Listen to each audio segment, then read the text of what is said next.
Hello everyone, आज की इस क्लास में हम शुरू करने जा रहे हैं किरण प्रकाशिकी के नेक्स्ट टॉपिक को, जिसे हम कहते हैं अपवर्तन। तो इस टॉपिक में हम लोग अपवर्तन के बारे में डिस्कस करेंगे। परावर्तन हम कंप्लीट कर चुके हैं। अगर आपने वह क्लासेस नहीं देखी हैं तो जाकर के आप उन क्लासेस को एक बार चेक कर लें।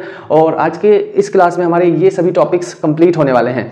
तो आइए शुरू करते हैं। मैं अरविंद पटेल स्वागत करता हूँ आप सभी का अपने इस यूट्यूब चैनल पर, जिसमें कि हम फिजिक्स के बड़े से बड़े डेरिवेशन को सिंप्लीफाई करने की कोशिश करते हैं। और अगर आपको इसी तरह से इन सभी डेरिवेशंस को सिंपल फॉर्मेट में सीखना है, समझना है, तो इस चैनल को सब्सक्राइब कर लें और लाइक करना ना भूलें। तो चलिए शुरू करते हैं।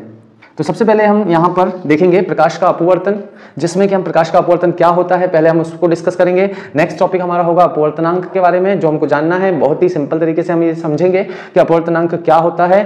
फिर प्रकाश की उत्क्रमणीयता का जो सिद्धांत है ये हम डिस्कस करने वाले हैं। और वास्तविक गहराई का आभासी गहराई के साथ जो संबंध है ना, वह संबंध हम यहाँ पर देखने वाले हैं। इसके बाद हम यहाँ पर अपवर्तन के कुछ अनुप्रयोग के बारे में बात करेंगे। इसका मतलब यह है कि अपवर्तन के सभी टॉपिक्स यहाँ पर हम कंप्लीट करने वाले हैं। चलिए शुरू करते हैं, है ना, प्रकाश का अपवर्तन।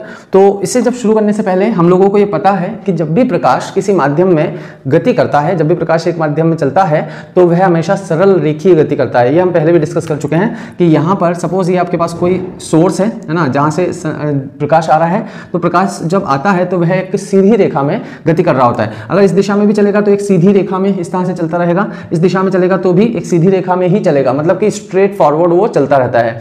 और जब भी जाकर के किसी बीच में सपोज यहाँ पर कोई वस्तु या कोई रुकावट यहाँ पे आ गई है, तो ये जो रुकावट है ना, इस रुकावट के कारण प्रकाश का जो मार्ग है वह बाधित हो जाता है। बाधित हो जाएगा का मतलब है कि वह आगे नहीं बढ़ पा रहा है। तो अब यहाँ पर जो प्रकाश आता है तो डिसाइड किया जाता है कि ये प्रकाश आएगा, इसके अंदर जाएगा या रिटर्न होगा। यह इस बात पे डिपेंड करता है कि ये जो रुकावट है वह कैसी है। अगर ये प्रकाश को अपने अंदर अलाउ करती है जाने देने के लिए, तो प्रकाश इसके अंदर जाएगा, ठीक है। और अगर ये अलाउ नहीं करती है तो ये रिटर्न टकरा करके वापस आ जाएगा।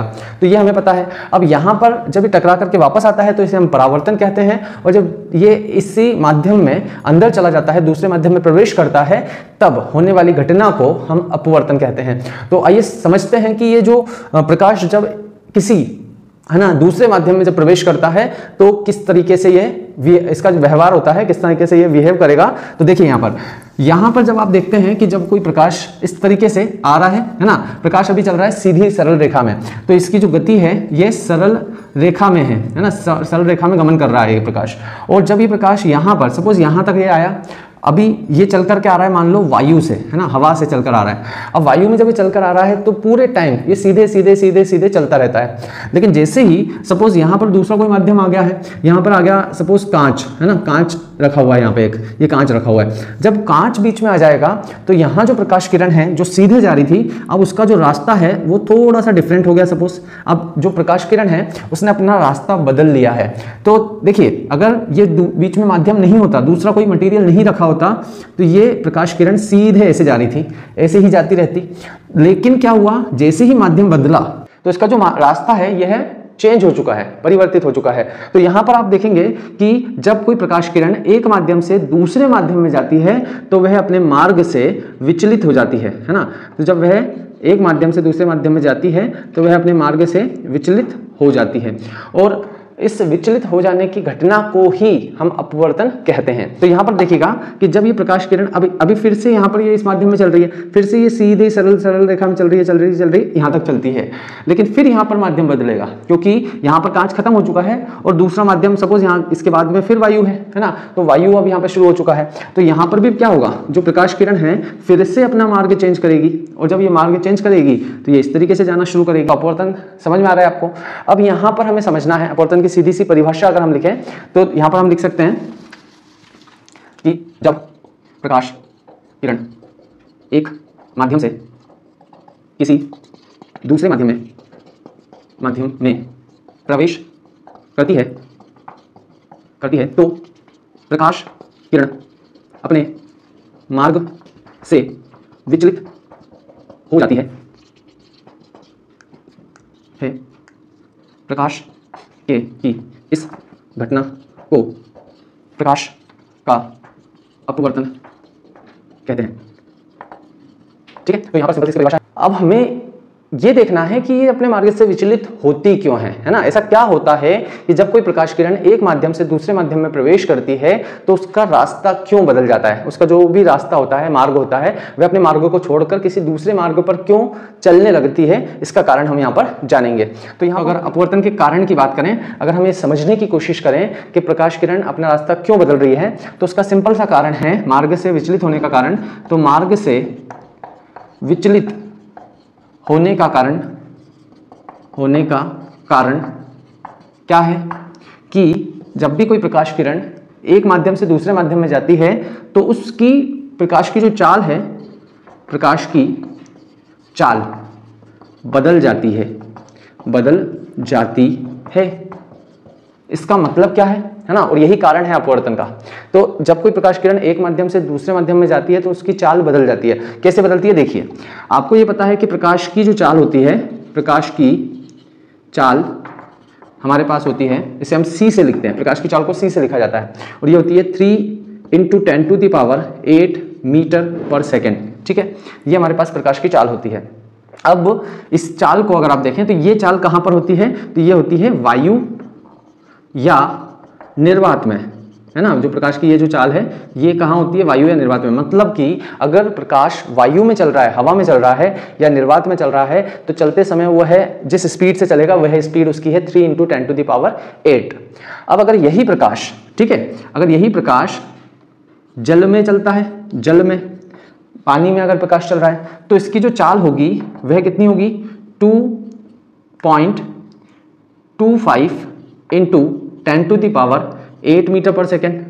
ठीक है, तो मैंने बोला ना कि जब कोई प्रकाश माध्यम बदलता है तो उसकी चाल बदल जाती है। तो देखिए आप यहाँ पर वायु या निर्वात में चाल कितनी है, 3 × 10⁸, और जैसे ही वो जल में आएगा तब उसकी चाल कितनी होगी, 2.25 × 10⁸, है ना। अगर वो कांच में जाता है ना, कांच में अगर जाता है तो प्रकाश की जो चाल होती है कांच में, कांच की है इसलिए जी लिख देता हूं इसको Vg, और वाटर की है इसलिए इसको हम Vw लिख देते हैं। तो Vg ग्लास में कितनी होगी, तो ग्लास में प्रकाश की चाल होती है 2 × 10⁸ मीटर पर सेकेंड। तो अब ये सारे मैंने जो चाल हैं ये क्यों लिखी है, तो यहाँ पर अलग अलग माध्यम में आप देख सकते हैं प्रकाश की चाल अलग अलग है, और यही कारण है प्रकाश का, जब भी कोई प्रकाश एक माध्यम से दूसरे माध्यम में जाता है तो सिंपल सा कारण है, जब प्रकाश एक माध्यम से दूसरे माध्यम में जाएगा तो उसकी चाल बदलेगी। चाल के बदलने के कारण उसका जो रास्ता है, जिस रास्ते से वह जा रहा था, उस रास्ते को छोड़कर किसी दूसरे रास्ते पर वह चलने लगता है, और यह भी वो डिपेंड करता है कि वह किस माध्यम से किस माध्यम में जा रहा है। क्योंकि अगर कोई प्रकाश इस तरीके से गति करता है कि वह जल से कांच में जाएगा तो उसकी चाल यहाँ पर देखिए ज्यादा है, 2.25 है × 10⁸, और यहाँ पर जब जैसे ही कांच में जाएगा तो उसकी चाल कितनी हो जाएगी, 2 × 10⁸। तो कहने का मतलब यह है कि जैसे ही प्रकाश किसी ऐसे माध्यम में जाएगा जिसमें प्रकाश की चाल कम हो रही है तो फिर क्या होगा, एक अलग तरीके का बिहेवियर होगा। और अगर प्रकाश इस तरीके से गति करता है कि उसकी प्रकाश की चाल बढ़ जाती है दूसरे माध्यम में जाने पर, तो वह अलग तरीके से व्यवहार करता है। तो कहने का मतलब यह है कि यहाँ जब आप देखते हैं तो माध्यम में जो प्रकाश की चाल होती है वह डिपेंड करती है कि माध्यम कैसा है। जैसा कि आप देखें कि वायु जो होती है वह जनरली कैसी होती है, वायु जो है एक गैस की फॉर्म में है, गैसीय अवस्था में होती है। तो गैस की जब फॉर्म में होती है तो वह कैसे होते हैं, उसके जो माध्यम के जो कण होते हैं वह दूर दूर होते हैं। कहने का मतलब यह है कि उस कंडीशन में जो माध्यम के कण हैं वह दूर दूर है, मतलब विरल माध्यम है। तो जो वायु है यह एक विरल माध्यम है, वायु विरल है, ठीक है, क्योंकि इसमें प्रकाश जो माध्यम के कण हैं वह दूर दूर हैं। जल जो है वायु की तुलना में, जल जो है वह सघन माध्यम है ना, वायु की तुलना में जल सघन है, और जल की तुलना में कांच सघन है। तो अगर जल और कांच को अगर आप तुलना करेंगे तो कांच अधिक सघन हो गया। तो जैसे ही माध्यम बदलता है तो सघनता और विरलता भी बदलेगी, और सघनता विरलता बदलने से प्रकाश की चाल बदलेगी, और प्रकाश की चाल बदलने से क्या होगा, प्रकाश अपने रास्ते को बदल लेता है। तो ओवरऑल होता यह है कि माध्यम बदलने के कारण ही प्रकाश की चाल बदलती है, और चाल बदलने के कारण वह अपने रास्ते को बदल लेता है, और इस घटना को हम अपवर्तन कहते हैं। तो आप लोगों को समझ में आ गया होगा। अब यहाँ पर समझना है हमें कि किस तरीके से, अब इसका क्या है ना, इसका भी एक रूल है, हर टाइम पर माध्यम बदलने के बाद एक जैसी तरीके से वह मार्ग नहीं बदलेगा। देखिए इसका क्या रूल है। तो यहाँ पर प्रकाश अगर विरल माध्यम से सघन माध्यम में चलता है ना, मान लीजिए कि प्रकाश यहाँ से चल के आ रहा है, सीधा सीधा सीधा सीधा चल रहा है। क्यों सीधा चल रहा है? क्योंकि माध्यम एक ही है, माध्यम नहीं बदला। लेकिन जैसे ही माध्यम यहाँ बदला, है ना, सपोज ये आ रहा था चल के कहाँ से, वायु में है, ये वायु में चल रहा है ना, और वायु से चलकर अब ये कहाँ जा रहा है, सघन माध्यम मतलब जल मान लेते हैं, जल मान लेते हैं। अब आपको पता है वायु में प्रकाश की चाल 3 × 10⁸ है ना, मीटर/सेकंड, और जल में जो प्रकाश की चाल है वह 2.25 × 10⁸ है, मीटर/सेकंड। तो जो जल है वह सघन माध्यम है और वायु जो है विरल माध्यम है। एक चीज और आपको यहाँ पर समझ में आ रही होगी कि जो माध्यम जितना अधिक सघन होगा उसमें प्रकाश की चाल उतनी ही कम होगी, और अगर माध्यम विरल है तो उसमें प्रकाश की चाल जो है वह अधिक होगी। तो सबसे अधिक प्रकाश की जो चाल होती है वह वायु में होती है या निर्वात में होती है, क्योंकि उससे ज्यादा विरल माध्यम कोई हो ही नहीं सकता। तो जो प्रकाश की अधिकतम चाल है वह वायु में होती है या निर्वात में होती है, 3 × 10⁸ मीटर/सेकंड। तो यहां पर आप देखें कि चाल बदली, चाल बदलने से क्या होगा, ये अपने रास्ते को बदल लेगा, रास्ता बदलेगा। तो यहाँ पर हमें इसका नियम है, इसका रूल है, समझना है हमें यहाँ पर कि प्रकाश किरण जब विरल माध्यम से सघन माध्यम में आती है तो यहाँ पर जहाँ पर प्रकाश आपतित हो रहा है, प्रकाश आ रहा है, और यहाँ पर जिस बिंदु पे आ रहा है इस बिंदु को हम कहते हैं आपतन बिंदु। इसको मैं नाम दे देता हूँ O। तो ये जो O बिंदु है ये क्या है, आपतन बिंदु, और ये जो प्रकाश किरण आ रही है इसको हम बोल रहे हैं AO। ये क्या है, आपतित किरण, जैसा कि परावर्तन में भी होता था। और ये जो प्रकाश किरण जो अब नए वाले माध्यम में जो जा रही है इसको हम बोल देते हैं OB। तो ये है आपकी अपवर्तित किरण। तो जब भी आप देखेंगे कि प्रकाश किरण एक माध्यम से दूसरे माध्यम में जाएगी तो वह जिस बिंदु पे आएगी उसे हम आपतन बिंदु कहेंगे। आने वाली प्रकाश किरण को आपतित किरण, एक माध्यम से जब वो दूसरे माध्यम में चली जाएगी तो अपवर्तित किरण हम उसे कहेंगे। और ये जो लाइन है, जैसा कि अभिलंब हम देख चुके हैं, परावर्तन में भी होता था, तो सतह के लंबवत ये जो लाइन होती है जो 90 डिग्री का कोण बनाती है, इस लाइन को, इसको नाम दे देते हैं हम NN'। तो ये NN' जो है इसे हम कहते हैं अभिलंब। अभिलंब क्या होता है, जो 90 डिग्री का कोण बनाता है सतह के साथ, तो ये अभिलंब है। और अभिलंब और आपतित किरण के बीच का कोण होता है आपतन कोण, इसे हम I कहते हैं। और अभिलंब और अपवर्तित किरण के बीच का कोण होता है अपवर्तन कोण, इसे हम R कहते हैं। तो यहाँ पे अगर मैं लिखूं तो ये हो जाएगा AON, आपतन कोण, और यहां पर N'OB, ये वाला जो कोण है ये हो जाएगा आपके पास अपवर्तन कोण। इसे हम कहते हैं R से लिखेंगे और इसे हम लिखेंगे I से। तो ये आपतन कोण और अपवर्तन कोण। तो यहां तक हमने देखा। तो यहां आपको एक बात समझनी है कि जब प्रकाश किरण विरल माध्यम से सघन माध्यम में जाएगी तो वह अभिलंब के पास आ जाएगी। देखिए यहां पर जाना तो इसको ऐसे था, माध्यम जब बदल जाएगा तो ये इसका रास्ता बदल चुका है। देखिए जाना तो इसको इस तरह से था, जो डैश्ड लाइन मैंने बनाई है इस दिशा में इसको जाना था, लेकिन अब ये जा कहां रही है, इस दिशा में। तो अभिलंब जो मैंने खींचा है उसके पास ये आई है। तो मैं यहां लिख रहा हूं कि जब प्रकाश किरण विरल से सघन माध्यम में प्रवेश करती है तो वह अभिलंब की ओर झुक जाती है। कहने का मतलब है कि वह अभिलंब के पास आ जाती है ना। ये पहला पॉइंट आपको ध्यान रखना है। इसी का रिवर्स पॉइंट अगर हम देखें, इसको अगर हम अपोजिट देखें इसका, कि सपोज यहां से जो प्रकाश किरण आ रही है, अगर मान लेते हैं हम लोग कि प्रकाश किरण यहां से आ रही है सपोज, है ना, और ये क्या है, जल है, और यहां से अब आकर के बाहर निकल रही है और जाकर रही है वायु में। मतलब कि ये जल कैसा है, सघन, और वायु कैसा है, विरल। तो जब एक माध्यम से दूसरे माध्यम में जा रही है प्रकाश की चाल बदलेगी, चाल बदलने से वह अपना मार्ग बदल लेगी। तो मार्ग किस तरह से बदलेगी, तो आपको देखना है कि अब इस केस में ये आने वाली प्रकाश किरण है, मतलब ये आपकी आपतित है, AO जो है आपतित हो जाएगी अब। और यहाँ पर जब ये दूसरे माध्यम में जाएगी तो ये इस तरीके से जाएगी। तो अभी देखो जाना इसको इस तरह से था, है ना, लेकिन इसने अपना रास्ता बदल लिया है। तो इस केस में हुआ क्या, इस केस में ये अभिलंब है और ये अभिलंब से दूर हटी है। जब प्रकाश किरण एक माध्यम से दूसरे माध्यम में गई, कैसे माध्यम से, सघन से विरल में गई, तो यह अभिलंब से दूर हट चुकी है, दूर चली गई है। तो क्या होता है यहाँ पर सेकेंड पॉइंट हमें क्या ध्यान रखना है, जब प्रकाश किरण सघन से विरल में प्रवेश करती है ना, सघन से विरल में जाती है, तो अभिलंब से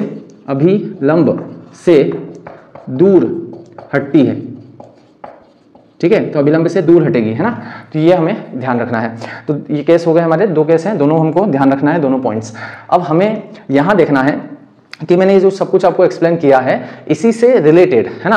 अब जो अपवर्तन है, अपवर्तन के दो नियम हैं, जैसे कि परावर्तन के दो नियम हमने देखे थे, सेम उसी प्रकार से अपवर्तन के भी दो नियम हैं। तो अभी अपवर्तन के दोनों नियम हम देख लेते हैं। आपतित किरण, अपवर्तित किरण, आपतन कोण, अपवर्तन कोण, ये हमने सब कंप्लीट कर लिया। यहाँ पर आगे बढ़ते हैं, इसे हटाते हैं यहाँ से। तो यहां पर मैं लिख रहा हूं अपवर्तन के नियम। तो अपवर्तन का जो पहला नियम है ना, पहला नियम, तो पहला नियम है कि जो आपतित किरण होती है, आपतित किरण कॉमा अपवर्तित किरण तथा अभिलंब एक ही बिंदु पर, एक ही तल में स्थित होते हैं। तो ये हमारे पास में अपवर्तन का पहला नियम है कि आपतित किरण मतलब ये देखिए आने वाली प्रकाश किरण, ये अपवर्तित प्रकाश किरण है और ये अभिलंब है, ये तीनों एक ही तल में है। एक ही तल का मतलब क्या है, यहाँ पर देखिए ये मेरे पास में इस तरीके से मैंने यहाँ पे अभिलंब बनाया हुआ है, ठीक है, यहाँ पर मैंने ये अभिलंब बनाया हुआ है, ये आने वाली प्रकाश किरण है ना, और ये वाली जो है आपकी अगली वाली यहाँ पर ये अंदर जाने वाली प्रकाश किरण है जिसको हम बोल रहे हैं अपवर्तित प्रकाश किरण। अब आप देखें तो ये तीनों प्रकाश किरण जो है एक ही तल में है। देखिए जो प्लेन है, जो प्लेन सरफेस है यहाँ पर वह एक ही है इस तरीके से। अगर ऐसा होता कि आने वाली प्रकाश किरण सपोज यहाँ से ऐसे आ रही है, तो आने वाली प्रकाश किरण इस वाले प्लेन में आ रही है और जाने वाली अगर ऐसे जाती सपोज, या इस तरह से कुछ भी होता, इस तरह से आ रही है, इस तरह से जा रही है, तो अलग अलग प्लेन हो गए, ये एक अलग तल हो गया, ये एक अलग प्लेन हो गया, तो इस टाइम पर ये अलग अलग होते हैं। लेकिन ऐसा कभी नहीं होता है। आने वाली जो प्रकाश किरण है और अपवर्तित प्रकाश किरण जो है और अभिलंब तीनों एक ही प्लेन में होते हैं, एक ही तल में होते हैं। ये हमारे पास में अपवर्तन का पहला नियम है। जो दूसरे नियम की अगर हम बात करें तो दूसरा नियम देखिएगा यहाँ पर इंपॉर्टेंट है हमारे लिए। दूसरा नियम क्या होता है कि जो आपतन कोण होता है, आपतन कोण I, और जो अपवर्तन कोण होता है, तो यहाँ पर हम कहते हैं कि आपतन कोण की ज्या। अब ज्या क्या होता है, तो ज्या मतलब इसको हम कहते हैं साइन, ठीक है, और अपवर्तन कोण की ज्या का अनुपात एक नियतांक होता है जिसे अपवर्तनांक कहते हैं।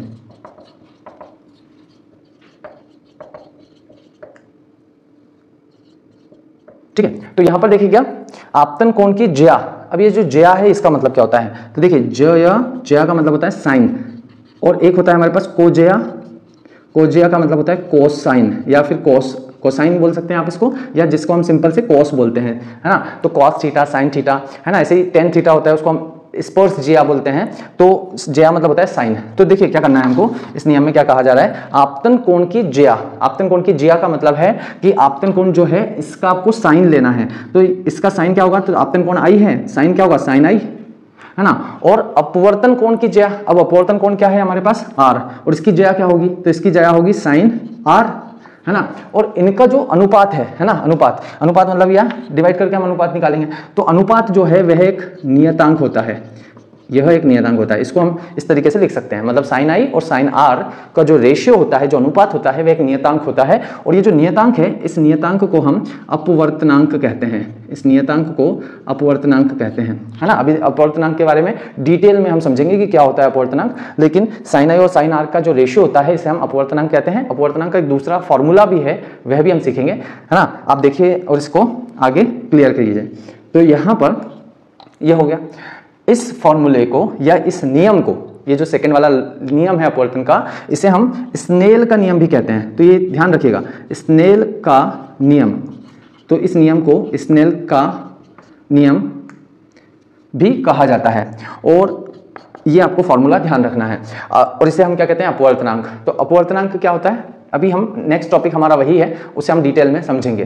तो यहाँ तक आई होप समझ में आ रहा होगा आपको कि साइन I और साइन R का जब भी आप रेशियो निकालेंगे तो उस माध्यम के लिए, जैसे कि माध्यम अगर वायु है और दूसरा माध्यम आपका जल है, तो उसके लिए ये जो रेशियो आएगा ये एक नियत वैल्यू आएगी इसकी, है ना। ये वैल्यू कभी नहीं बदलती। वायु और जल के लिए जब भी आप साइन I और साइन R का रेशियो निकालेंगे तो वह फिक्स आएगा। ऐसे ही कांच और जल के लिए निकालेंगे तो वह फिक्स आएगा, अगर आप कांच और वायु के लिए निकालेंगे तो वह फिक्स आएगा। तो हमेशा यह एक नियतांक होता है जिसे हम ना, स्नेल का नियम भी कहते हैं। तो चलिए आगे बढ़ते हैं, अगला टॉपिक हम शुरू करते हैं। ये जो अपवर्तनांक है ये क्या होता है इसके बारे में हम समझते हैं। तो यहाँ देखिएगा, तो यहाँ पर देखिएगा अगला टॉपिक हम शुरू कर रहे हैं माध्यम का अपवर्तनांक। तो बच्चों जैसा कि हमने देखा, अपवर्तन जो होता है वह होता है प्रकाश का एक माध्यम से दूसरे माध्यम में जाने पर। और वह क्यों होता है? क्योंकि एक माध्यम से दूसरे माध्यम में जाने पर प्रकाश की चाल बदल जाती है। तो अब आप यहाँ समझें कि एक माध्यम है आपका वायु और दूसरा माध्यम है आपका जल। तो एक माध्यम में प्रकाश की चाल अलग है और दूसरे माध्यम में प्रकाश की चाल अलग है। हमने ये देख लिया यहाँ पर, ठीक है। ये और ये आपतन कोण है I और यहाँ पर अपवर्तन कोण है R। जब प्रकाश किरण वायु से जल में जाएगी तो वो अभिलंब के पास आ जाएगी, अभिलंब की ओर झुकेगी और इस तरीके का हमको देखने को मिलेगा कि प्रकाश किरण जो है वह ये वाला रास्ता छोड़ करके इधर आ जाती है और इस रास्ते पे चलने लगती है। तो यहाँ पर प्रकाश की जो चाल है वह है 3 × 10⁸ मीटर प्रति सेकेंड और यहाँ है 2.25 × 10⁸ मीटर प्रति सेकेंड। तो यहाँ पर अगर हम अपवर्तनांक की परिभाषा देखना चाहें तो हम ये बोल सकते हैं कि देखिए अपवर्तन का जो मेन कारण है वह क्या है? प्रकाश की चाल का बदलना। तो अगर हमें ये पता चलता है कि एक माध्यम से दूसरे माध्यम में जाने पर प्रकाश की चाल कितनी बदल रही है, तो फिर हम ये भी पता लगा पाएंगे कि अपवर्तन कितना होगा, है ना। अगर प्रकाश की चाल ज्यादा बदलेगी, अगर प्रकाश की चाल जैसे कि 3 है और 3 से अगर 2.25 हो गई है, मतलब कम हो गई है, तो कितनी कम हुई है? अगर जितनी ज्यादा प्रकाश की चाल कम होगी या जितनी बढ़ेगी उसके हिसाब से अपवर्तन होगा, है ना। तो यहाँ पर इनको तुलना करना, इन प्रकाश की चाल को तुलना करना आवश्यक है। हमें पता करना होगा कि एक माध्यम से दूसरे माध्यम में जाने पर प्रकाश की चाल में कितना अंतर आ रहा है। तो उसको ज्ञात करने के लिए हम क्या करते हैं, इस प्रकाश की चाल को इसके साथ भाग दे देते हैं। तो आप यहाँ पर देखेंगे 3 × 10⁸ जो है इसको मैं भाग दे देता हूँ 2.25 × 10⁸ से, है ना। मतलब ये जो प्रकाश की चाल है वायु में इसको हम C से लिखते हैं और जो जल में प्रकाश की चाल है इसको हमने सपोज लिख दिया यहाँ पर VW से, वाटर के लिए VW। अब यहाँ पर मैंने क्या किया है, जो C है उसको VW से मैंने भाग दे दिया है। ये जो आंसर आएगा इसको जब आप सॉल्व करेंगे ये कैंसिल हो जाएगा। इसको जब आप सॉल्व करेंगे तो यहाँ पर आपके पास आ रहा होगा 1.33। तो कहने का मतलब यह है कि जब आप C देख रहे हैं, जो C है वह क्या है 1.33 इंटू इसको उधर मल्टीप्लाई करते हैं VW। तो कहने का मतलब है कि वायु में जो प्रकाश की चाल होती है वह जल की तुलना में 1.33 टाइम्स ज़्यादा होती है। इसका मतलब वायु में प्रकाश की चाल जल की तुलना में इतना गुना अधिक है। मतलब ये तो दिख ही रहा है हमको कि वायु में प्रकाश की चाल अधिक है, जल में कम है, लेकिन कितना डिफरेंस है? तो वो डिफरेंस हमें कैसे पता चलता है? जब हम इन दोनों को भाग दे देते हैं। तो यहाँ पर भाग देने के बाद एक नंबर आता है, इस नंबर से हमें पता चलता है कि प्रकाश की चाल में कितना अंतर आ रहा है। अब अगर अंतर इस प्रकार से है कि 1.33 मतलब 1 से अधिक है, तो हमें यह समझ में आ रहा है यहाँ पर कि एक माध्यम से दूसरे माध्यम में जाने पर प्रकाश की चाल घट रही है। ठीक है, तो ये जो नंबर है, ये जो नंबर आता है, अनुपात आता है, इस अनुपात को हम कहते हैं अपवर्तनांक। अपवर्तनांक। और अपवर्तनांक से हमें क्या पता चलता है? माध्यम की प्रकृति के बारे में पता चलता है कि अगर कोई प्रकाश किरण एक माध्यम से दूसरे माध्यम में जा रही है और उसका अपवर्तनांक हमें ज्ञात हो तो हम ये बता पाएंगे कि उसका अपवर्तन कितना होगा और कितना नहीं होगा, मतलब कि उसके अपवर्तन के बारे में हमें जानकारी मिलती है। तो इस नंबर को निकालना हमारे लिए आवश्यक होता है। तो इस नंबर को हम कहते हैं अपवर्तनांक। तो अपवर्तनांक की सिंपल सी परिभाषा मैं यहाँ पर लिख रहा हूँ आपके सामने। किसी माध्यम का वायु के सापेक्ष अपवर्तनांक वायु में प्रकाश की चाल तथा माध्यम में प्रकाश की चाल के अनुपात के बराबर होता है। अर्थात, है ना, मतलब क्या है यहाँ पर कि किसी माध्यम में वायु के सापेक्ष, जैसे कोई भी माध्यम होगा, जरूरी नहीं जल होगा, किसी भी माध्यम में अगर प्रकाश किरण जा रही है और वो है कहाँ से जा रही है? वायु से जा रही है, तो उस समय उसका जो अपवर्तनांक होगा वह कितना होगा? तो उसे हम कैसे लिखेंगे? इसको लिखने का जो तरीका है, तो देखिए अपवर्तनांक को हम इस अक्षर से डिनोट करते हैं। ये हमारा एक ग्रीक अल्फाबेट है जिसको हम कहते हैं म्यू, है ना, म्यू। और इस म्यू से हम प्रदर्शित करते हैं किसको? अपवर्तनांक को। तो यहाँ पर, है ना, वायु के सापेक्ष अगर हम निकाल रहे हैं तो वायु मतलब एयर, एयर को पहले लिखेंगे और जो भी माध्यम है वो माध्यम है तो उसको माध्यम को हम मीडियम लिख देते हैं, एम, है ना। तो वायु के सापेक्ष उस माध्यम का जो अपवर्तनांक होगा वो कितना होगा? तो हमें क्या करना होगा? सबसे पहले वायु में प्रकाश की चाल कितनी होती है? सी, और उस माध्यम में प्रकाश की चाल, तो उस माध्यम में प्रकाश की चाल को हम लिख देते हैं Vm, m वो माध्यम है, अगर जल हुआ तो वो जल में प्रकाश की चाल आ जाएगी, अगर कांच हुआ तो कांच में प्रकाश की चाल आ जाएगी। तो हम यहाँ क्या कर रहे हैं, वायु के साथ तुलना कर रहे हैं, है ना। तो जब वायु की प्रकाश की चाल के साथ तुलना करते हैं तो इसे हम कहते हैं वायु के सापेक्ष, है ना। ऐसा भी हो सकता था कि एक माध्यम आपका सपोज जल है ना, और दूसरा माध्यम कांच है। अब कोई प्रकाश किरण अगर जल से कांच में जाएगी तब भी अपवर्तन तो होगा उसका, क्योंकि जल से कांच में भी जाने पर भी माध्यम तो बदल रहा है और प्रकाश की चाल बदलेगी, है ना। तो यहां पर भी क्या होगा, उसका अपवर्तनांक होगा। अब सपोज जहां से जा रही है, जल से कांच में जा रही है, तो जल के सापेक्ष मतलब कि वाटर के सापेक्ष अगर कांच मतलब गिलास का अपवर्तनांक मैं निकालूं तो सिंपल मुझे क्या करना है, जिसके सापेक्ष हम निकाल रहे हैं उसकी चाल ऊपर आएगी, है ना। मतलब कांच की जो चाल होगी, कांच में प्रकाश की चाल वह नीचे आएगी और जल में जो प्रकाश की चाल होगी वह ऊपर आएगी, क्योंकि हम जल के सापेक्ष कांच का निकाल रहे हैं, है ना। और अगर हम इसको उल्टा कर दें, अगर हम यहां पर कांच के सापेक्ष, है ना, कांच के सापेक्ष जल की ज्ञात करें हम अपवर्तनांक, तो इसे हम क्या लिखेंगे, कांच वाली चाल ऊपर आएगी और जल वाली जो चाल होगी वह नीचे आएगी।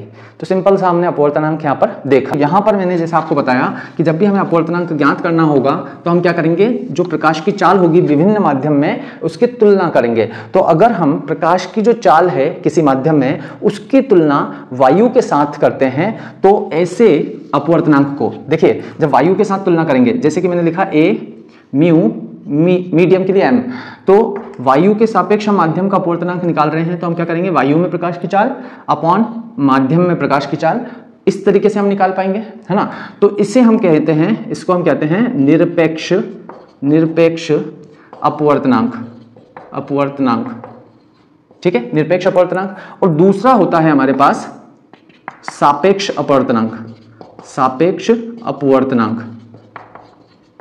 अब सापेक्ष अपवर्तनांक क्या होता है, देखिए, जब भी आप वायु में प्रकाश की चाल जो है, जिसको हम C से लिखते हैं, उसके साथ तुलना करेंगे किसी भी माध्यम में प्रकाश की चाल का, तो उसे हम बोलेंगे निरपेक्ष, क्योंकि वायु में प्रकाश की चाल सबसे अधिक होती है, इसलिए जब भी उसके साथ तुलना करेंगे तो उसे बोलेंगे निरपेक्ष।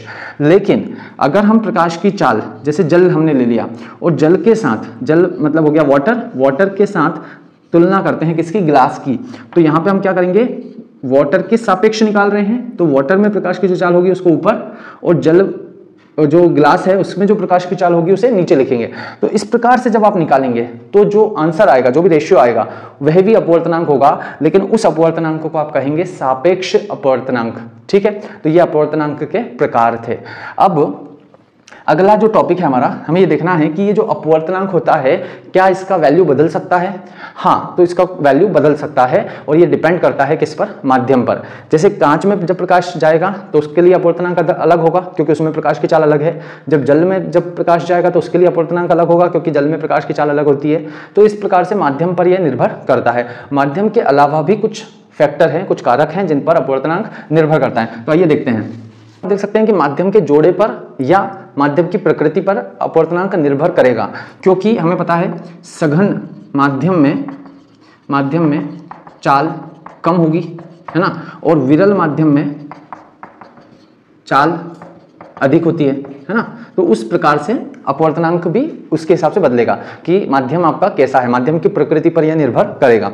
दूसरा आते हैं, ताप बढ़ेगा तो अपवर्तनांक घटेगा, है ना, घटता है, ठीक है। तो इसका मतलब यह है कि ताप की कैसा है, ये व्युत्क्रमानुपाती है, ताप बढ़ाएंगे तो अपवर्तनांक कम होता है, ठीक है। अगला जो प्रकार है, अगला जो कारक है जिस पर कि अपवर्तनांक निर्भर करता है वह है प्रकाश का रंग, क्योंकि रंग के बदलने से क्या बदलता है, तरंग दैर्ध्य। तो आप ये कह सकते हैं कि प्रकाश के रंग बदलने से अपवर्तनांक बदलता है। अलग अलग प्रकाश के लिए तरंग दैर्ध्य अलग अलग होगा और तरंग दैर्ध्य अलग होने से, है ना, अपवर्तनांक भी अलग अलग होगा। तो आप इसको भी इस तरह से याद रख सकते हैं कि जो अपवर्तनांक होता है वह तरंग दैर्ध्य के व्युत्क्रमानुपाती होता है, मतलब कि अपोजिट वर्क करता है ये। अगर तरंग दैर्ध्य अधिक होगी, इसको मैं लिख देता हूं यहां पर, तरंग दैर्ध्य अगर अधिक होगी, है ना, अधिक, तो उसके लिए अपवर्तनांक कम होगा, और तरंग दैर्ध्य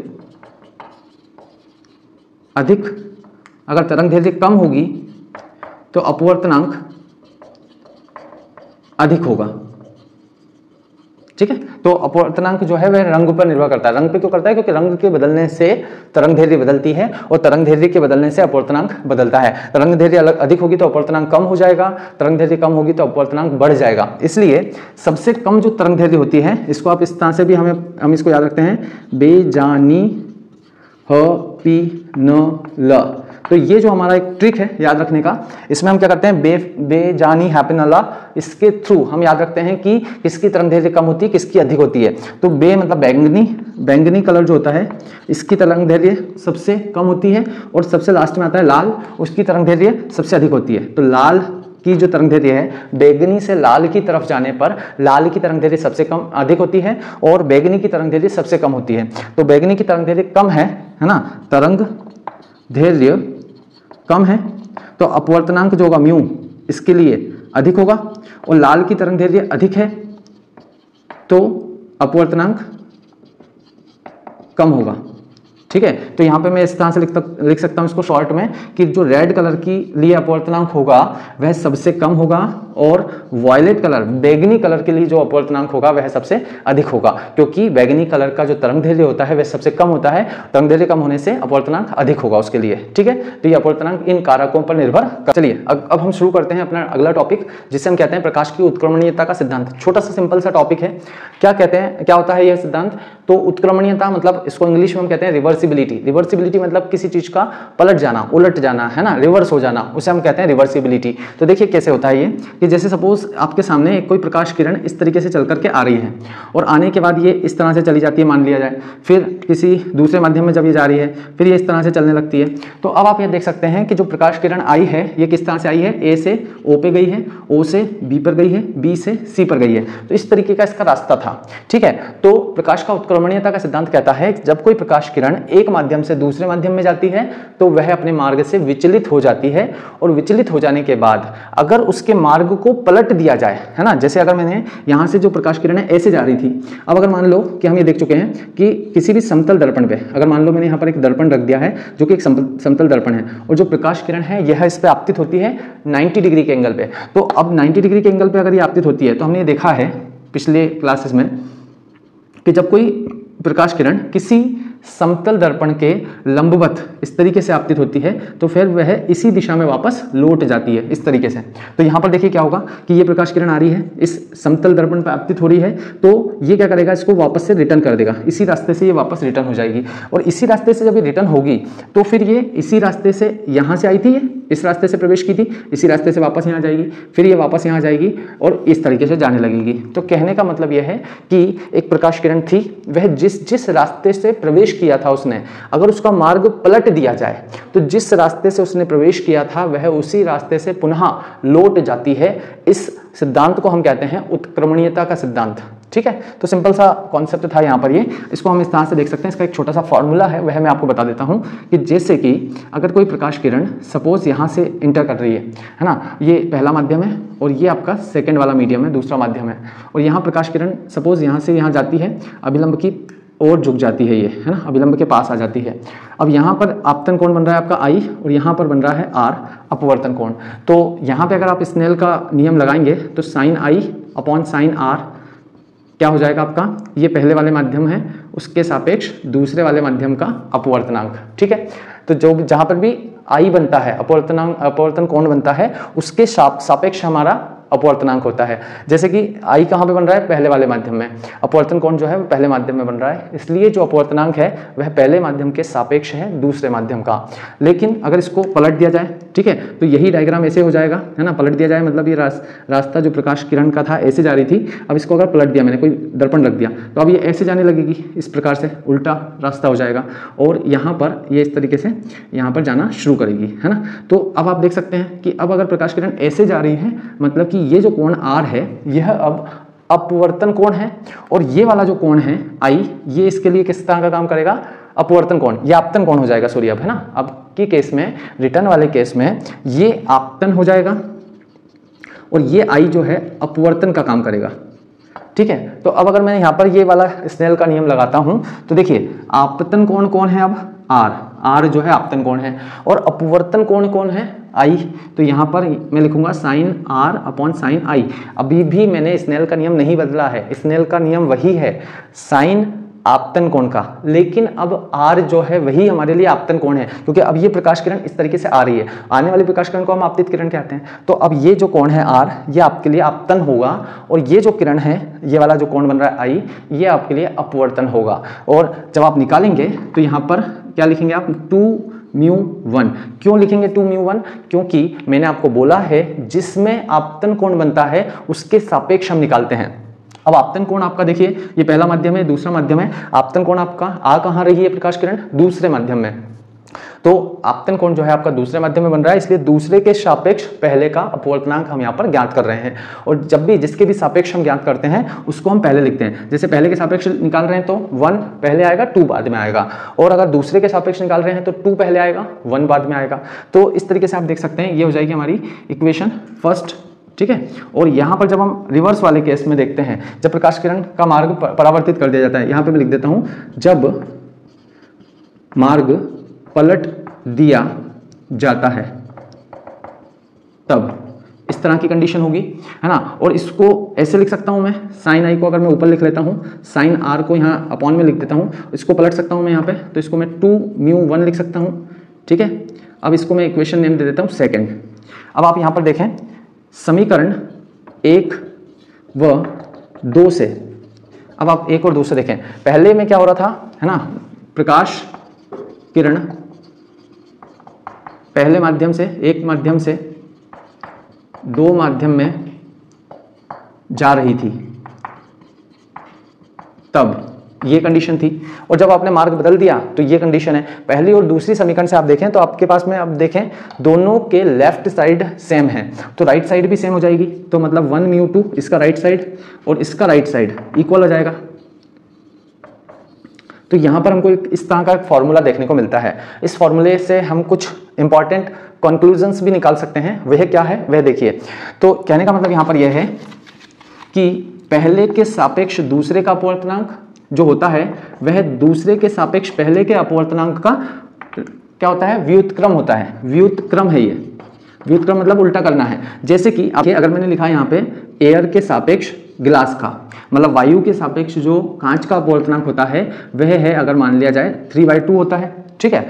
तो अगर मुझे यहाँ पर gμa निकालना हो तो मुझे क्या करना होगा, इसका अपोजिट करना होगा, इस फॉर्मूले के हिसाब से aμg करना होगा, है ना। मतलब aμg का उल्टा व्युत्क्रम। और व्युत्क्रम कैसे करेंगे, इसका उल्टा कैसे करेंगे, 3/2 का उल्टा क्या होगा, व्युत्क्रम क्या होगा, तो वो 2/3 होगा। तो कहने का मतलब है कि अगर हमें aμg मालूम है तो उसको उल्टा कर देंगे तो gμa आ जाएगा, ठीक है। तो ये इससे इंपॉर्टेंट हमको एक रिलेशन यहाँ पर मिलता है, ठीक है। तो ये हमारा प्रकाश का उत्क्रमणीयता का सिद्धांत है। अब इसके बाद हम अगला अपना जो टॉपिक है वह शुरू करने वाले हैं, जिसे हम कहते हैं वास्तविक गहराई और आभासी गहराई में संबंध। अब क्या संबंध होता है, इंपॉर्टेंट टॉपिक है। उसके बाद हम अपवर्तन के कुछ अनुप्रयोग के बारे में डिस्कस करेंगे और हमारा जो अपवर्तन वाला टॉपिक है वह कंप्लीट हो जाने वाला है यहाँ पर। तो आप कोई वस्तु आपकी रखी हुई है सघन माध्यम में, रखी वस्तु को विरल माध्यम से देखने पर आभासी गहराई वास्तविक गहराई से कम प्रतीत होती है। अर्थात देखिए यहाँ पर क्या होता है, इसको मैं पहले समझा देता हूँ आपको। आपकी जो वस्तु है वह रखी हुई है सघन माध्यम में और आप उसे देख रहे हैं विरल माध्यम से। उस समय जो वस्तु है उसकी जो आभासी गहराई होगी वह वास्तविक गहराई से कम होती है। क्या मतलब है इसका, देखिए सपोज यहाँ पर कहीं इस तरीके से एक डायग्राम में बना देता हूँ, इससे आपको समझ में आएगा कि क्या कहना चाहते हैं हम लोग। यहाँ पर समझ लेते हैं, सपोज ये जल है ना। जल है मतलब कि कैसा माध्यम है, सघन, है ना। ये सघन माध्यम है और यहाँ पर कोई भी देख रहा है ना। यहाँ पर देखने वाली की जो देखने वाला व्यक्ति है वह यहाँ से देख रहा है, मतलब ये यहाँ पर कहाँ पर है, वो वायु में, मतलब कहाँ है, विरल। तो देखिए क्या कर रहे हैं हम लोग कि जल में कोई वस्तु रखी हुई है, सपोज यहाँ पर कोई एक एक सिक्का रखा हुआ है, एक कॉइन रखा हुआ है, या कोई भी एक ऑब्जेक्ट रखा हुआ है। अब इससे जो प्रकाश किरण है ना, इससे प्रकाश किरण आ रही है मान लो। अब सिक्के से प्रकाश किरण कैसे आएगी? तो सिक्के से प्रकाश किरण ऐसा नहीं है कि सिक्का प्रकाश किरण निकाल रहा है अपने अंदर से। होता यह है कि जैसे अब ये मार्कर है, तो इस मार्कर की खुद की लाइट नहीं है, लेकिन कोई लाइट इससे टकरा करके वापस तो आ सकती है ना। तो जो लाइट इससे टकरा करके आपकी आंखों तक आएगी, आप तो ये कहेंगे ना कि मार्कर से लाइट आ रही है। तो उसी तरह से यहाँ पर ये जो कॉइन है, एक सिक्का है, इसके पास भी कहीं से लाइट टकरा करके वापस आ रही होगी।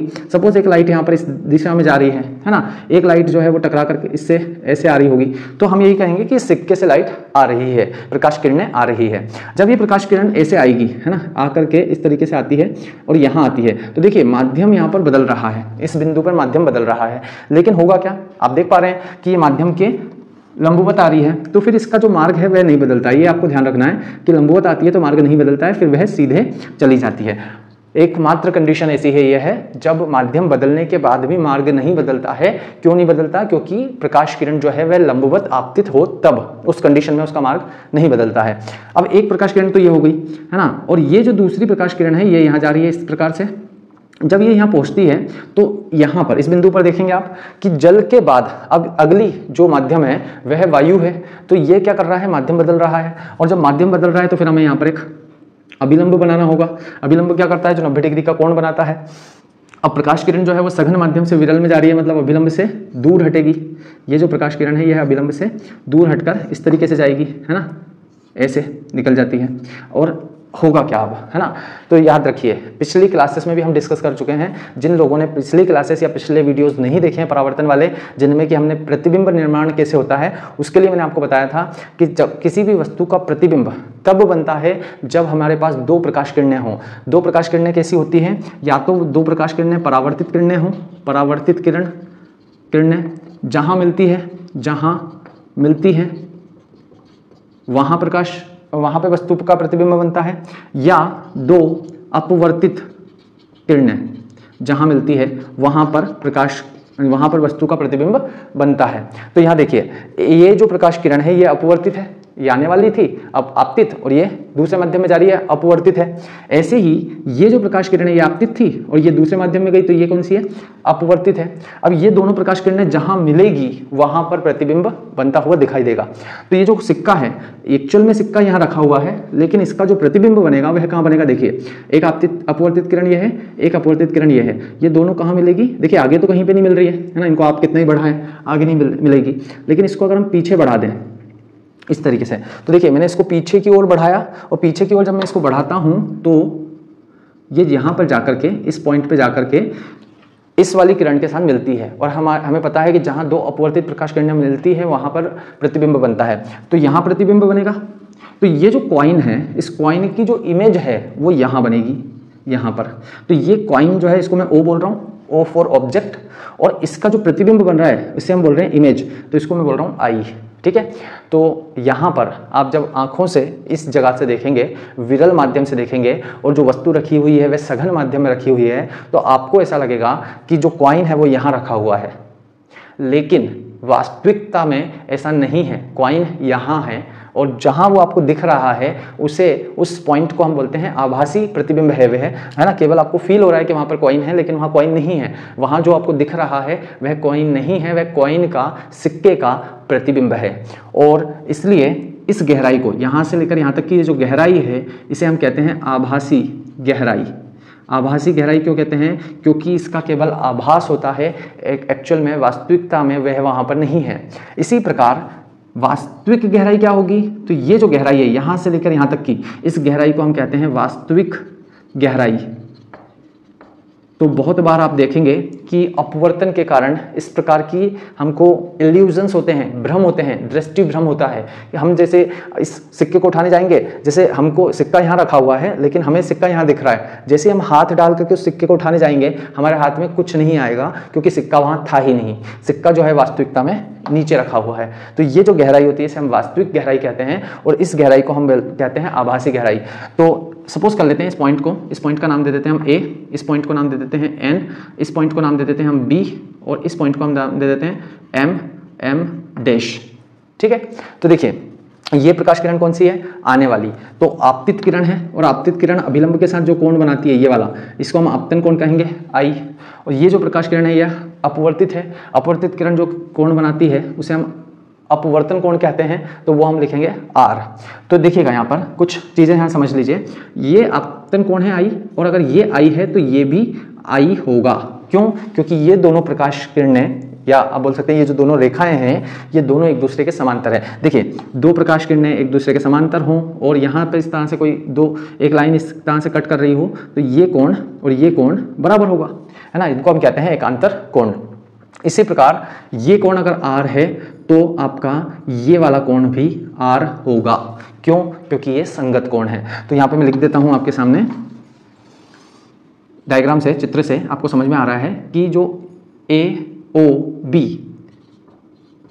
कोण है वह ओ बी एम डैश के बराबर है, और ये दोनों आई के बराबर हैं क्योंकि ये एकांतर कोण है। ठीक है, इसी तरह से ए आई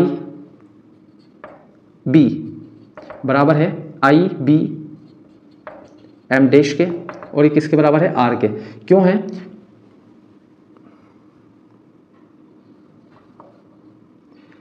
ए आई बी बराबर है एम बी, इसको नाम दे देते हैं हम डी, है ना। तो एम बी डी के जो कि आर के बराबर है। क्यों है? क्योंकि ये दोनों संगत कोण हैं। ठीक है, तो ये हमने यहाँ पर देख लिया, डायग्राम आपके सामने है ना। वस्तु जो है वास्तविकता में ओ पे रखी है, उसका जो प्रतिबिंब है वह दिखाई देता है हमें आई पर, जो कि हमें वास्तविक गहराई से ऊपर दिखाई देता है। तो यहाँ पर अगर आप देखेंगे तो यहाँ पर हमें क्या करना है कि वास्तविक गहराई, आभासी गहराई और अपवर्तनांक के बीच संबंध देखना है। तो ये जो आभासी गहराई है इसको मैं बोल देता हूँ एच डैश, नाम लिख देता हूँ इस गहराई का, है ना। और जो वास्तविक गहराई है इसको मैं बोल देता हूँ एच। तो वास्तविक गहराई एच है और आभासी गहराई जो है वह एच डैश है। तो यहाँ पर देखिए इसमें हम संबंध किस तरह से निकाल सकते हैं। तो यहाँ आप सबसे पहले देखेंगे त्रिभुज ए ओ बी में क्या आप लगाएंगे,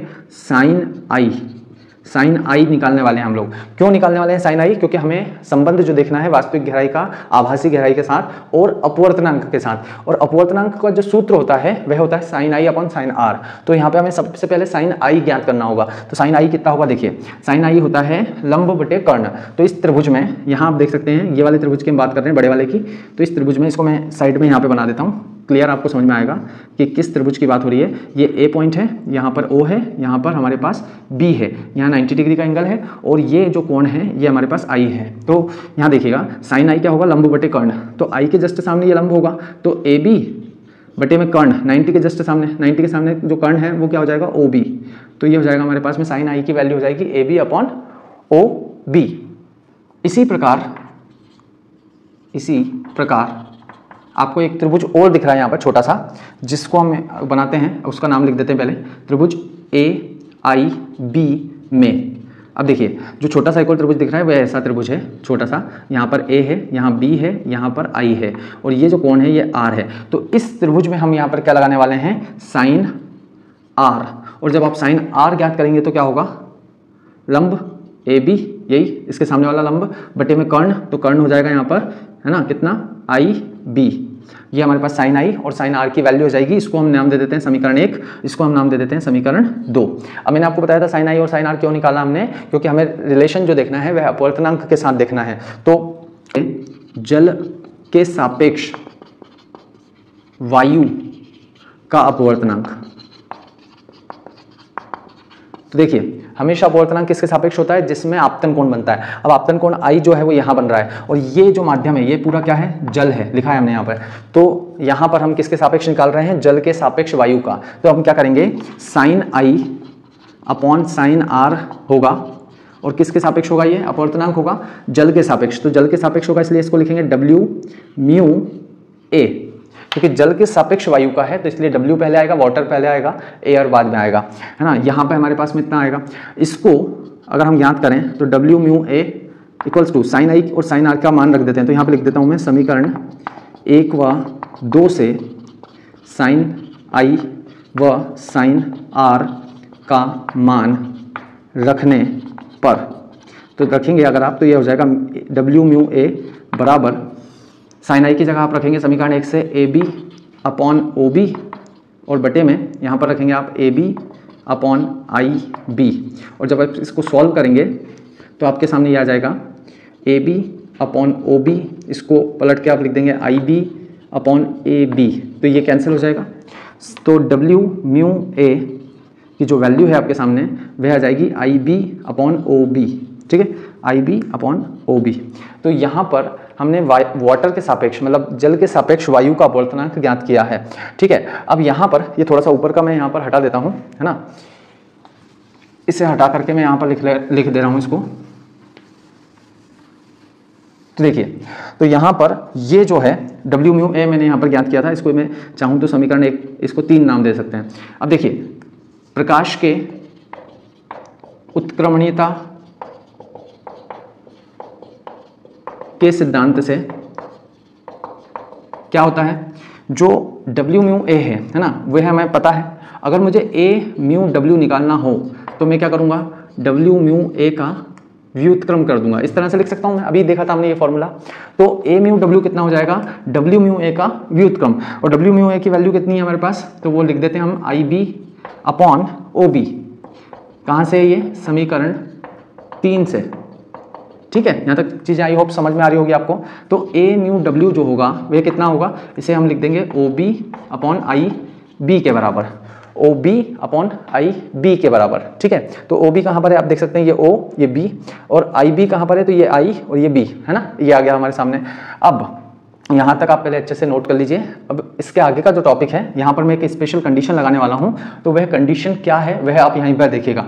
तो यहाँ पर मैं लगा रहा हूँ एक कंडीशन, यदि ये जो बी बिंदु है ना, इस ए बिंदु के बहुत क्लोज हो, है ना, यदि बिंदु बी बिंदु ए के नज़दीक है, अत्यधिक नज़दीक है, अत्यधिक निकट लिख देता हूं मैं, निकट है, तो क्या होगा समझिए। यहाँ पर एक बिंदु है ए, यहाँ एक बिंदु है बी, यहाँ एक पॉइंट है ओ, और यहाँ एक पॉइंट है आई। ये जो दूरी है और ये जो दूरी है, देखिए अब मैं अगर आपसे पूछता हूँ कि ओ से लेकर ए तक की दूरी और ओ से लेकर बी तक की दूरी, क्या ये दूरियां दोनों बराबर हैं, तो आप बोलेंगे नहीं, दिख रहा है, क्योंकि ये दूरी अधिक है, ये दूरी कम है। लेकिन अगर मैं यही डायग्राम ऐसे बनाता हूं कि ए यहां पर बनाता हूं और बी जस्ट इसके पास बनाता हूं, और फिर इस तरीके से 2 लाइंस अगर मैं ड्रॉ करता हूं, और फिर मैं अगर आपसे पूछता हूं कि क्या ओ ए और ओ बी बराबर होगी, तो आप बोलेंगे कि हाँ ये लगभग बराबर होंगी, है ना। तो कहने का मतलब यह है कि अगर इस तरह की सिचुएशन हो कि जो बिंदु बी है वह ए के बहुत पास आ जाए, तो उस टाइम पर क्या होगा, उस टाइम पर आप कह सकते हैं कि जो ओ ए है, ओ ए जो है वह लगभग बराबर होगा ओ बी के, लगभग, ठीक है। तथा ये जो आई ए है ये भी लगभग बराबर होगा किसके, आई बी के, है ना, ये भी लगभग बराबर होगा। कॉन्सेप्ट समझ में आ रहा है कि अगर यहाँ से, है ना, 2 पॉइंट्स हैं, अगर दोनों पॉइंट्स पास पास हों तो इस पॉइंट की डिस्टेंस और इस पॉइंट की डिस्टेंस सेम होगी लगभग, है ना। तो यहाँ पर यह हो जाएगी कंडीशन। तो इसलिए अगर ये कंडीशन मैं यहाँ लगाता हूँ, मैंने देखो यहाँ से यदि से शुरू किया, यदि मतलब कंडीशन है ये, तो इस कंडीशन के बाद ए म्यू डब्ल्यू जो है वह किसके बराबर था, O B upon I B. तो O B upon I B के बराबर था। तो ओ बी को यहाँ पे हम ओ ए लिख सकते हैं और आई बी को यहाँ पे हम आई ए लिख सकते हैं। तो ए म्यू डब्ल्यू जो है ओ ए क्या है, देखिए यहाँ पे ओ ए क्या है, वास्तविक गहराई। तो ये है वास्तविक गहराई ओ ए, और आई बी क्या, आई ए क्या है, तो आई ए जो है ये है आभासी गहराई, ठीक है। तो यही वास्तविक गहराई और आभासी गहराई के मध्य और अपवर्तनांक के बीच संबंध है। और इस संबंध को हम इस तरह से भी लिख सकते हैं, ए म्यू डब्ल्यू, वास्तविक गहराई को हम क्या लिख रहे हैं, एच, और आभासी गहराई को हम लिख रहे हैं एच डैश। तो यही इनके बीच का संबंध है। और इस संबंध के अनुसार अगर हमें ए म्यू डब्ल्यू पता है, मतलब वायु के सापेक्ष जल का अपवर्तनांक पता है, और वास्तविक गहराई हमें ज्ञात करनी है, आभासी हमें पता है, तो हम ज्ञात कर सकते हैं इस फॉर्मूले के अनुसार। और एक चीज़ और कि जो आभासी गहराई है ना, वह क्या है, ए आई है। तो इसको भी आप ज्ञात कर सकते हैं। या आपको ये ज्ञात करना है कि वस्तु कितनी ऊपर उठी हुई दिखाई देगी, तो कितनी ऊंचाई पर दिखाई देगी, तो आप देख सकते हैं इस वाली दूरी में से ये दूरी आप माइनस कर दें तो आपको पता चल जाएगा कि वस्तु कितना ऊपर उठी हुई। यहाँ तक हमने अपवर्तन कंप्लीट किया। अब जो अपवर्तन के कुछ अनुप्रयोग हैं जो डेली लाइफ में होते हैं वह हम डिस्कस करेंगे अपनी अगली क्लास में, जिसमें कि हम प्रकाश का पूर्णांतरिक परावर्तन भी पढ़ेंगे। तो वहीं पर हम अपवर्तन के अनुप्रयोग भी कंप्लीट करने वाले हैं नेक्स्ट क्लास में। तब तक इससे आप देखते रहें, इसे आप सॉल्व करें, और कोई भी अगर आपको डाउट होता है तो कमेंट सेक्शन में जरूर बताएं कि आपको वीडियो कैसा लग रहा है, लेक्चर्स आपको किस तरह से लग रहे हैं। लाइक, शेयर और कमेंट जरूर करें। Thank you.